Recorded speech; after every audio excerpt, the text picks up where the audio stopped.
तो hello friends, आज मैं आपको स्पिरिट क्रॉनिकल्स के एपिसोड 2 को एक्सप्लेन करने वाला हूँ। पिछले एपिसोड में हमने देखा कि रियो किंग के सामने पेश होता है और किंग उसे शाबाशी देकर उसका शुक्रिया अदा करते हैं और उसे रॉयल एकेडमी में एडमिशन दे देते हैं एक स्कॉलरशिप स्टूडेंट की तरह। तो चलिए शुरू करते हैं हमारा एक्सप्लेनेशन। एपिसोड के स्टार्टिंग में हमें बताया जाता है कि ये साल 991 चल रहा है और आज रियो का स्कूल में पहला दिन होता है। वहाँ पर सिलिया उसे पूछती है क्या तुम्हें पढ़ना लिखना आता है। तब रियो बोलता है मुझे पढ़ना लिखना नहीं आता। फिर सिलिया बोलती है स्कूल के बाद लाइब्रेरी में तुम आ जाना, वहाँ पर मैं तुम्हें ज़रूर सिखाऊंगी।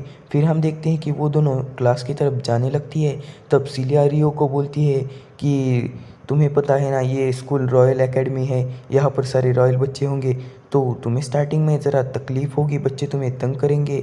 यानी कि वो एक तरफ से कहना चाहती है कि वो बच्चे तुम्हें बुली करेंगे पर तुम्हें बुली नहीं होना। फिर रियो बोलता है कि मैं समझ गया। फिर सिलिया बोलती है तो अगर तुम्हें कुछ भी प्रॉब्लम हो गई तो तुम मेरे पास आ जाना। फिर वो दोनों क्लास में एंटर करते हैं। फिर क्लास के कुछ बच्चे बोलने लगते हैं कि ये तो वही बच्चा है जिसे किंग ने यहाँ पर भेजा है, इस जैसे भिखारी को यहाँ पर एडमिशन कैसे मिला। ऐसा बोलकर सारे बच्चे हंसने लगते हैं पर रियो को इससे कुछ भी फ़र्क नहीं पड़ता। वो अपनी सीट पर जाकर बैठ जाता है। फिर हम देखते हैं कि उसकी क्लास के टीचर और कोई नहीं होते, सिलिया ही उसकी क्लास की टीचर होती है। फिर हम देखते हैं कि स्कूल ख़त्म हो जाता है और रियो लाइब्रेरी के लिए निकल जाता है। फिर वो वहाँ पर जाकर डोर नॉक करता है। फिर अंदर से सिलिया बाहर आ जाती है और बोलती है कि तुम्हें डोर पर लिखा हुआ पढ़ना नहीं आता, ऐसा वो जोर से बोलती है। फिर रियो बोलता है मुझे पढ़ना नहीं आता, इसलिए तो मैं यहाँ पर पढ़ना सीखने आया हूँ। फिर सिलिया सॉरी बोलती है और बोलती है अंदर आ जाओ। फिर रियो जैसे ही अंदर आता है वो शॉक हो जाता है क्योंकि सारी किताबें इधर उधर पड़ी होती है। फिर सिलिया बोलती है मुझे माफ़ कर दो, मुझे साफ़ करने का मौका ही नहीं मिला, रुको मैं अभी साफ़ करती हूँ। फिर रियो बोलता है कि तुम्हारे पास तो बहुत सारी किताबें हैं। फिर रियो सिलिया से पूछता है तुम तो मेरी उम्र की हो फिर भी तुम हमारी टीचर कैसे हो। तब सिलिया बोलने लगती है मैं अभी सिर्फ 11 साल की और मैंने बहुत सारे क्लास स्किप किए और मैं ग्रेजुएट हो चुकी हूँ, इसलिए मैं तुम्हारी उम्र में ही तुम्हारी क्लास टीचर हूँ। रियो बोलता है तो तुम तो बहुत जीनियस हो। फिर हम देखते हैं कि वो दोनों वहाँ पर पढ़ने लगते हैं। फिर सिलिया बोलती है तुमने आज के सारे प्रॉब्लम सॉल्व कर दिए, ये कैसे हुआ, तुम तो नए हो, तुम तो स्कूल भी नहीं गए, फिर भी तुम्हें इतना सब कुछ कैसे आता है। तब रियो बोलता है क्योंकि मुझे ये सब मेरी मॉम ने सिखाया है। पर रियो मन ही मन बोलता है ये सब हारुतो का कमाल है क्योंकि वो तो ग्रेजुएट है और वो तो यूनिवर्सिटी का स्टूडेंट है, इसलिए उसे तो सारे प्रॉब्लम्स आते हैं। फिर सिलिया पूछती है तुम्हारी मॉम को क्या हुआ। फिर रियो बताता है कि वो किसी एक्सीडेंट में मर चुकी है और मुझे उनकी मौत का किसी से बदला लेना है, ऐसा वो अपने मन ही मन बोलता है। फिर हम देखते हैं कि वो दोनों हंसी मजाक करने लगते हैं। फिर सिलिया बोलती है आज तो तुम्हारा स्कूल का पहला दिन था, वो कैसा था। तो रियो बोलता है कुछ खास नहीं था। फिर सिलिया बोलती है कि ये तुम्हें याद रखना चाहिए, आज तो तुम्हारा स्कूल का पहला दिन था। फिर रियो बोलता है कि क्या मुझे कुछ बुक्स मिल सकते हैं पढ़ने के लिए। फिर सिलिया बोलती है हाँ ज़रूर, क्यों नहीं। देखते हैं कि सारे बच्चे गार्डन में प्रैक्टिस कर रहे होते हैं, 1 2 3 4 सबके पास अपना अपना पार्टनर होता है पर रियो के पास कोई भी नहीं होता। फिर उसके वहाँ पर टीचर आते हैं और बोलते हैं रियो क्या तुम मेरे साथ प्रैक्टिस करोगे। फिर रियो हाँ बोलता है और वो अपनी शील्ड फेंक देता है। फिर वो अपनी स्वॉर्ड की टेक्निक खेलता है। सब लोग हैरान होते हैं क्योंकि हारुतो को तो उसके दादाजी ने कराटे सिखाया होता है, इसलिए वो अच्छे से प्रैक्टिस कर रहा होता है। उसके टीचर भी हैरान होते हैं, सारे बच्चे बोलते हैं ये तो नया स्टूडेंट है, ये फिर भी कितना अच्छा कर रहा है। टीचर बोलते हैं बाद में तुम एक अच्छे नाइट बनोगे। फिर रियो बोलता है सॉरी पर मैं नाइट बनना नहीं चाहता। सारे बच्चे हैरान हो जाते हैं। रियो बोलता है कि अपने मन ही मन बोलता है कि मुझे तो एक एडवेंचरर बनना। फिर हम देखते हैं कि रियो लाइब्रेरी में बैठकर किताबें पढ़ रहा होता है। वहाँ पर सिलिया आकर बोलती है क्या तुम अभी तक यहाँ पर पढ़ाई कर रहे हो। फिर रियो बोलता है एग्ज़ाम से ना, इसलिए मुझे एग्ज़ाम में अच्छे मार्क्स लाकर पास होना है, इसलिए। फिर सिलिया बोलती है ये तो तुम्हारा फर्स्ट है, तुम्हें ज़्यादा कोशिश करने की ज़रूरत नहीं है। फिर हम देखते हैं एग्ज़ाम हॉल में रियो अच्छे से परफॉर्म कर रहा होता है। उसके पीछे वाले बच्चे उसे देखकर हैरान हो रहे होते हैं और जेलियस हो रहे होते हैं। फिर हम देखते हैं कि स्कूल छूटने के बाद रियो एक जगह पर खड़ा होता है और वो स्कूल को देखने लगता है। फिर हम देखते हैं कि हारुतो को उसकी जापान वाली फ्रेंड की याद आने लगती है, वो कैसे उसके साथ स्कूल जाता था पर वो अचानक कहीं डिसअपीयर हो गई, यानी कि वो गायब हो गई, ऐसा हारुतो बोल रहा होता है मन ही मन। फिर हम देखते हैं कि रियो बोलता है कि मैं हरुतो हूँ या रियो हूँ, नहीं नहीं मैं रियो हूँ, मैं सच में रियो हूँ। फिर हम देखते हैं कि एग्ज़ाम का रिजल्ट आ चुका होता है। सारे बच्चे ये देखकर हैरान होते हैं और वो बच्चा तो जेलस होकर रियो के पास जाकर बोलता है तुमने कुछ तो गड़बड़ की है। फिर रियो रिजल्ट को देखता है और वो फर्स्ट आ चुका होता है। फिर वो बच्चा बोलने लगता है कि तुमने कुछ तो गड़बड़ की है, वरना तुम टॉप कैसे कर सकते हो, तुम तो अभी नए आ चुके हो, तुम्हें तो पढ़ना लिखना भी नहीं आता। ऐसा वो उसे बुली करने लगता है। फिर ये दोनों लड़कियां रियो को बचा लेती है और फिर वहाँ पर सिली आकर बोलती है रियो ने बहुत मेहनत की थी एग्ज़ाम के लिए, इसलिए वो टॉप पर आ चुका है। फिर रियो उन दोनों लड़कियों को थैंक यू बोलता है। फिर उनमें से एक लड़की बोलती है तुमने इस बार टॉप किया पर अगली बार तो मुझे हरा नहीं सकते। फिर हम देखते हैं कि लाइब्रेरी में सिलिया रियो को कॉन्ग्रेचुलेशन बोलती है कि तुमने तो बहुत अच्छा किया, तुमने तो अपने फर्स्ट एग्ज़ाम में ही टॉप किया। फिर वो उसे बोलती है कि तुम अगली बार बुली हो तो मेरे पास आ जाना, मैं तुम्हें ज़रूर बचाऊंगी। फिर रियो बोलता है प्रोफेसर सिलिया आपका बहुत बहुत शुक्रिया आज मुझे बचाने के लिए।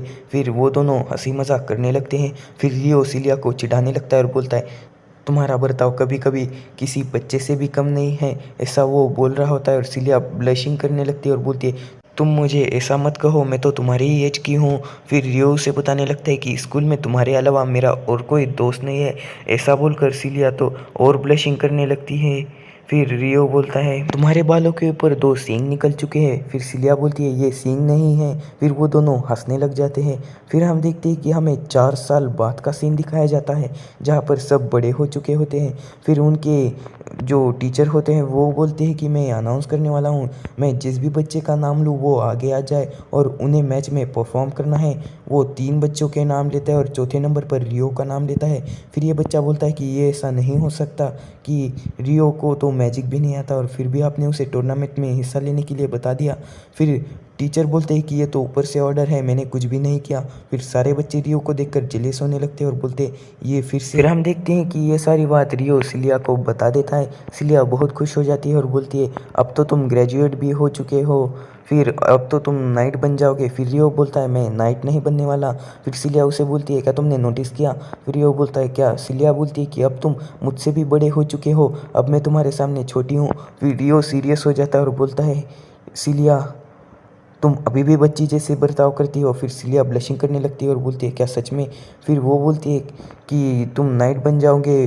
फिर रियो बोलता है नहीं मुझे नाइट नहीं बनना, मुझे एडवेंचरर बनकर अपने गांव को ढूंढना है। फिर सिलिया बोलती है तुम फिर इस सिटी को छोड़कर चले जाओगे। फिर रियो बोलता है हाँ। फिर सिलिया बोलती है मत जाओ, तुम्हारी जितनी अच्छी चाय मुझे कौन बना कर देगा।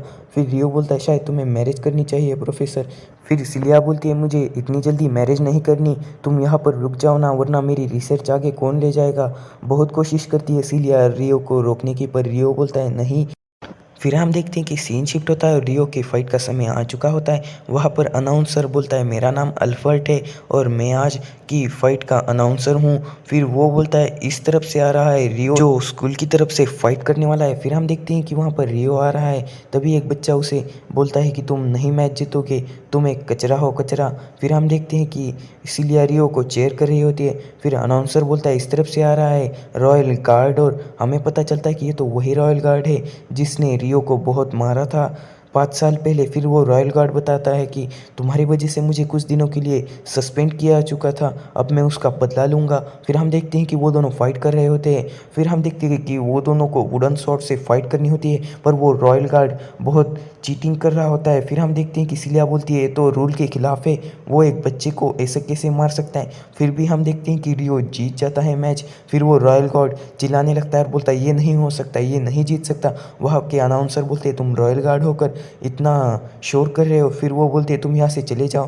फिर हम देखते हैं कि तो मैच जीत चुका होता है। फिर अनाउंसर बोलता है ये एक दिन बहुत आगे तक जाएगा। फिर हम देखते हैं कि रात को वो रॉयल गार्ड एक आदमी के साथ बैठकर शराब पी रहा होता है। फिर वो दोनों बातें करने लगते हैं कि आज मुझे वही बच्चा मिला जिसकी वजह से 5 साल पहले हमारा प्लान भी फ्लॉप हो गया और उसकी वजह से मुझे सज़ा भी हो चुकी थी।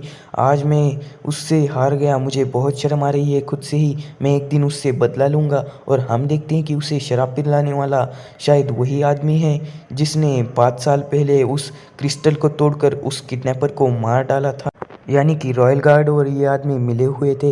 फिर हम देखते हैं कि सिलिया एक जगह पर छुपी हुई होती है और वो बोलती है आज रियो स्कूल में आएगा तो मैं उसे मिलकर उसे कांग्रेस करूँगी और आज हम सेलिब्रेट करेंगे। फिर हम देखते हैं कि रियो स्कूल के पीछे जाने लगता है। सिलिया बोलती है ये कहाँ जा रहा है। फिर सिलिया उसका पीछा करने लगती है छुप कर। हम देखते हैं कि रियो को एक लड़की मिलकर उसे एक कागज़ देती है और बोलती है क्या तुम इसे ज़रूर पढ़ना और मुझसे मिलने आना और मुझसे इसका जवाब दे देना। वो ऐसा रियो को बोल देती है और हम देखते हैं कि ये सब पेड़ के पीछे से सिलिया सुन लेती है और वो स्टैचू की तरह खड़ी हो जाती है। यानी कि हमें समझ में आता है कि सिलिया को भी रियो से प्यार हो चुका था और उसका तो अब दिल टूट गया।